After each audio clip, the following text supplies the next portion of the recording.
Bismillahirrahmanirrahim dan Assalamualaikum warahmatullahi taala wabarakatuh. InsyaAllah ta'ala bersama saya pada hari ini, Muhammad Fahrullah bin Nurdin, akan sama-sama kita merungkai dan mengurai satu topik yang cukup penting, iaitu human tiniasis pada minggu yang keempat. Adapun begitu, saya akan memilih seorang jejaka tampan yang berdinamakan Hayazi bin Cik Mahdi bagi vlog yang seterusnya. Bismillahirrahmanirrahim. Assalamualaikum. InsyaAllah kita akan belajar berkaitan parasitologi pada hari ini, bawah subtopik hematologi. Dan bawah hematologi kita akan belajar sistoda, di mana topiknya adalah tinea. Tinea kita akan belajar berkaitan dua perkara, iaitu tinea segenata dan tinea solium. Dan pada hari ini kita akan menyentuh beberapa aspek. Yang pertama, morfologi. Bagi morfologi of tinea saginata, saya akan bahagikan pada tiga perkara, iaitu peringkat dewasa, peringkat telur dan akhirnya peringkat larva. Bagi peringkat dewasa, kita dapat lihat peringkat dewasa ini mempunyai beberapa segmen penting. Yang pertama, Scolex. Dan sebelum kita menyentuh berkaitan segmen, kita lihat panjangnya adalah 4 hingga 10 meter. Seterusnya, kita lihat pula bahagian Scolex, yang mana yang paling penting adalah Scolex ini tidak mempunyai rostellum ataupun hooks. Okey, seterusnya kita akan beralih kepada mature segment of tinea saginata. Kemudian mature segment ini mempunyai dua, iaitu female dan male. Bagi mature segment bahagian female mempunyai uterus dan juga vitelline glands. Apa yang penting bagi vitelline glands ialah fungsinya untuk memberi nutrisi kepada telur tinea saginata ini tadi.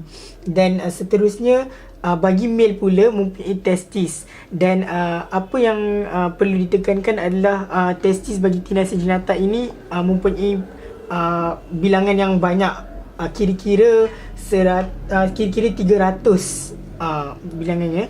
Okey, seterusnya bagi sudah habis mature segment, kemudian gravid segment, saya kira tiada apa yang perlu ditekankan. Cuma uterus yang uterus mengandungi median longitudinal stem, yang mana 50 ke 30 branch setiap sisi. 15 ke 30 main uterine branch setiap sisi. Okey, kemudian morfologi bagi peringkat telur pula, apa yang penting yang untuk ditekankan adalah telurnya hexagon embryo ataupun dia punya oncosphere. Kenapa kita panggil hexagon? Sebab dia mempunyai 6 hooks. Okey.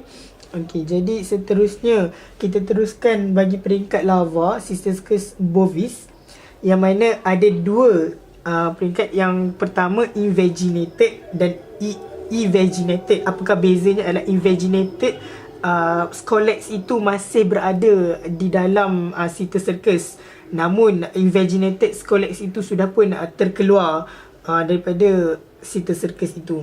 Okey, kemudian Scolex ini sama bentuknya. Scolex di dalam Cystoscus bovis ini sama sahaja seperti bentuknya seperti adult form ataupun peringkat dewasa. Allahumma kita teruskan dengan kitaran hidup of tinea saginata. Bagi tinea saginata, sebelum saya teruskan kitaran hidup, apa yang perlu kita tekankan adalah habitat. Bagi habitat tinea saginata, dia tinggal di small intestine. Definitive host of tinea saginata, of course, human.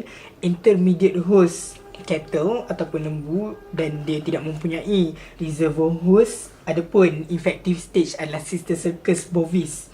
Dan kita teruskan dengan stage in the life cycle of the tinea saginata. Pertama, kita dapat lihat dalam nota ini, single gravid segments yang mempunyai thousands of it tadi detach from strobila and pass to outside with or without feces, maksudnya melalui najis manusia, dan diteruskan telur pada ingested feces tadi ini ingested pula by intermediate host, which is cattle. And then kita teruskan, oncosphere liberated penetrate the intestinal wall and carried by the lymphatics or blood circulation to muscular tissue, di mana muscular tissue ni orang panggil dia pergi ke active muscle, dan kita lihat apa yang jadi. It develops into Cysticercus bovis, di mana Cysticercus bovis adalah larva yang tadi kita katakan sebagai infective stage, dan di mana dia develop di muscular tissue ni tadi. Dan seterusnya humans become infected by ingesting Cysticerci in raw or uncooked beef. Maksudnya manusia yang terkena adalah tadi dia makan orang kata uncooked ataupun daging yang mentah. Kita teruskan. Seterusnya apa yang berlaku adalah dalam intestine tadi, the scolex invaginate and the worm develops to maturity 8 to 10 weeks. Maksudnya invaginate dan invaginate saya kira sahabat-sahabat sudah tahu, sebentar tadi saya terangkan. Okay, kemudian pathogenesis and symptoms. Okay, kita dapat lihat di situ most infected people are asymptomatic, and then ada pun simptom yang ada seperti abdominal pain, diarrhea dan juga weight loss. Dan seterusnya kita lihat di situ moderate eosinophilia, di mana moderate eosinophilia ni saya katakan sebagai immune response bagi manusia yang dijangkiti oleh sebarang parasit. Bismillahirrahmanirrahim. Terus kepada diagnosis bagi penyakit tiniasis yang dijangkiti oleh tinea saginata. Pertama, kita dapat lihat di situ recovery of eggs or gravid segment, di mana kita membuat stool examination, dan seterusnya single gravid segment may crawl outside the anus. Okay. Dan apa yang penting bagi diagnosis adalah Ziehl-Neelsen, di mana kita dapat lihat perbezaan antara telur tinea saginata dan juga telur tinea solium bagi Ziehl-Neelsen ni tadi, di mana telur tinea saginata menunjukkan red stain ataupun acid fast. Adapun begitu bagi tinea solium tidak menunjukkan sebarang reaksi ataupun sebarang warna. Kita teruskan pula bagi treatment bagi tinea saginata. Kita dapat lihat di situ nicosamide dan praziquantel yang digunakan bagi penyakit tinea saginata. Seterusnya prevention and control. Saya kira semua boleh baca. Pertama, prevent soil contamination, and then proper cooking, deep freezing of meat, and also proper meat inspection.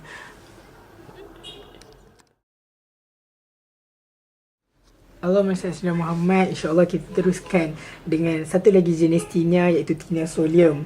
Okay, bagi tinea solium ini sebenarnya tidak mempunyai perbezaan yang ketara, namun perbezaan yang ketaranya adalah pada intermediate host, di mana intermediate host of tinea solium is pig.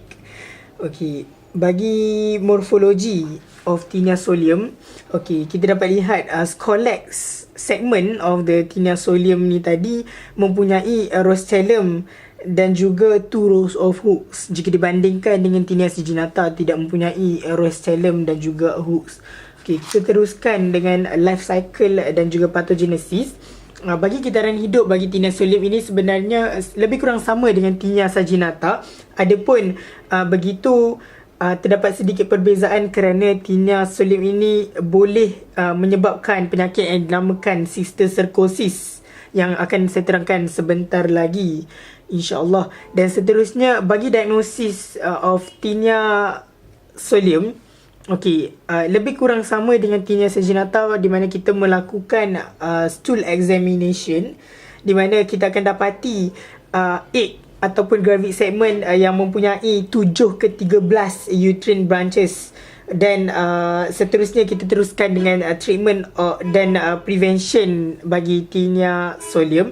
Bagi treatment sebenarnya sama juga seperti tinea saginata, adapun kita memberi anti-emetic drug, di mana anti-emetic drug ini digunakan adalah untuk mengelakkan pesakit tersebut muntah, di mana apabila pesakit tersebut muntah akan menyebabkan pesakit tersebut barangkali menelan semula egg of tinea solium dan akan menyebabkan penyakit yang saya namakan cysticercosis sebentar tadi. Allah Sayyidina Muhammad, insyaAllah kita teruskan dengan penyakit yang dinamakan cysticercosis. Cysticercosis ini hanyalah disebabkan oleh tinea solium, tidak disebabkan langsung oleh tinea saginata. Dan melalui definisi yang diberikan, the presence of Cysticercosis cellulosa, di mana Cysticercosis cellulosa ini adalah larva stage of tinea solium dalam human tissue. Kemudian kita akan teruskan bagaimana berlakunya cysticercosis ini. Dan bagaimana berlakunya cysticercosis ini dalam badan manusia. Okey, pertama, kebarangkalian yang berlaku adalah accidental ingestion of tinea solium, dan seterusnya barangkali juga berlaku autoinfection, dan autoinfection ini kita bahagikan kepada dua, sama ada external maupun internal. Bagi external, kebarangkalian adalah telur itu menjangkiti orang kata jari jemari manusia, dan akhirnya manusia itu tak basuh tangan dan makan. Seterusnya telur itu ingest ke dalam orang kata badan manusia, dan seterusnya barangkali juga yang boleh berlaku adalah internal autoinfection. Internal autoinfection ini saya kira sahabat-sahabat sudah maklum, seperti mana saya ceritakan, apabila seseorang itu dijangkiti oleh tinea solium dan beliau mengalami muntah ataupun orang panggil vomit, maka kebarangkalian berlaku adalah beliau tertelan semula telur tinea solium ini tadi, dan akhirnya akan menyebabkan penyakit yang dinamakan cysticercosis ini tadi. Dan apa yang perlu kita tekankan pada cysticercosis ini, dia punya targeted organ dia, yang mana yang pertama seperti mata, jantung, hati, otak, paru-paru, dan juga yang terakhir adalah otot. Okey, seterusnya kita akan pergi kepada pathogenesis. Bagaimanakah cysticercosis ini berlaku adalah bergantung kepada di mana tempat Cysticercosis cellulosa ini tadi invade. Barangkali itu adalah satu perkara yang manipulasi. Seterusnya, serious symptoms kebarangkalian berlaku apabila larva ini tadi, Cysticercosis cellulosa ini tadi invade certain tissue di mana atau certain organ, sebagai contoh otak dan juga mata. Adapun begitu, bagaimana kita nak diagnose cysticercosis ini? Pertama, melalui X-ray, di mana kita akan menjumpai calcified larva. Begitu juga kita akan melakukan radiografi, CT scan dan juga MRI. Ketiga-tiga perkara ini juga kita akan dapat calcified larva. Dan seterusnya eosinophilia, yang mana saya ceritakan immune response bagi parasitic infection. Dan seterusnya kita boleh juga lakukan serological test seperti ELISA dan juga indirect hemagglutination. Seterusnya kita lihat clinical manifestation bagi cysticercosis ini. Dan apa yang penting adalah simptom itu ditunjukkan sangat berbeza, dan ini adalah orang kata satu benda yang manipulasi bergantung kepada tempat yang Cysticercosis cellulosa ni tadi invade. Okey, sebagai contoh, cumanya apa yang perlu ditekankan adalah site, number, viability, whether the cyst is viable, dying or dead, and calcified. Okay, most cases are asymptomatic and incubation period months to 5 years. Seterusnya, clinical feature bagi cysticercosis ini tadi, pertama subcutaneous and muscular involvement, kemudian neurocysticercosis, cardiac involvement, dan yang terakhir ophthalmic involvement. Saya kira setakat itu saja. Adapun begitu, sahabat-sahabat perlu tekankan seperti subcutaneous and muscular involvement, neurocysticercosis yang saya kira sahabat-sahabat boleh baca dalam nota yang telah dibekalkan, insya-Allah.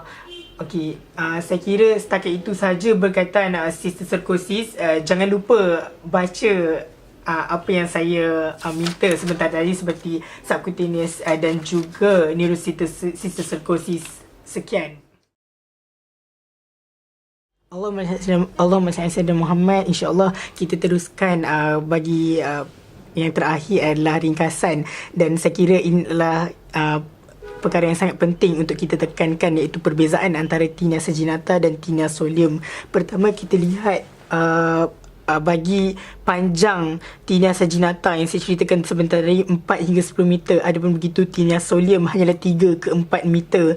Dan seterusnya, number of segment bagi tinea saginata 1000 ke 2000 dan tinea solium hanyalah 800 ke 1000. Seterusnya, Scolex yang seperti saya katakan tadi bagi tinea saginata tidak mempunyai rostellum maupun hooks, namun tinea solium mempunyai rostellum dan juga 2 row of tenoid hooks. Seterusnya, bagi mature segment of tinea saginata, kita dapat lihat di situ number of testis pada male system 300 ke 400 dan lebih sedikit pada tinea solium hanyalah 150 ke 200. Seterusnya, bagi ovary, tinea saginata biloop ovary, namun tinea solium triloop ovary. Bagi vaginal sphincter terdapat pada tinea saginata namun tidak terdapat pada tinea solium. Seterusnya, bagi gravid segment of tinea saginata, bagi uterine branches 15 ke 20 setiap sisi, namun tinea solium hanya 5 ke 10 setiap sisi. Kemudian bagi passage of segment, bagi tinea saginata aktif namun tinea solium pasif.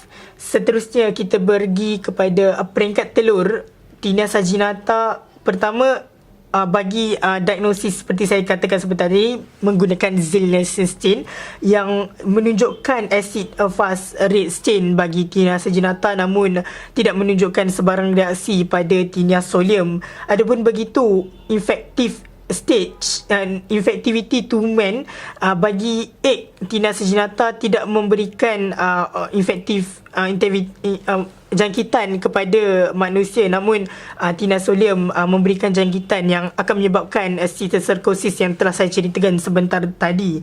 Bagi life cycle ataupun kitaran hidup bagi tinea saginata, infective stage to men, Cysticercus bovis, namun pada tinea solium terdapat 2. Yang pertama, Cysticercus cellulosa dan juga egg yang menyebabkan cysticercosis.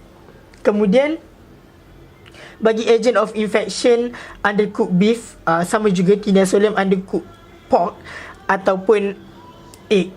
Definitive host, kedua-duanya adalah manusia. Intermediate host berbeza, tinea saginata lembu, manakala tinea solium khinzir ataupun manusia. Manusia ini adalah accidental intermediate host, di mana jika manusia ini menelan telur tinea solium. Bagi pathogenicity, bagi disease of tinea saginata, kita panggil tineasis saginata. Bagi tinea solium pula, barangkali ada tineasis solium ataupun cysticercosis kiranya manusia itu ingest egg of tinea solium.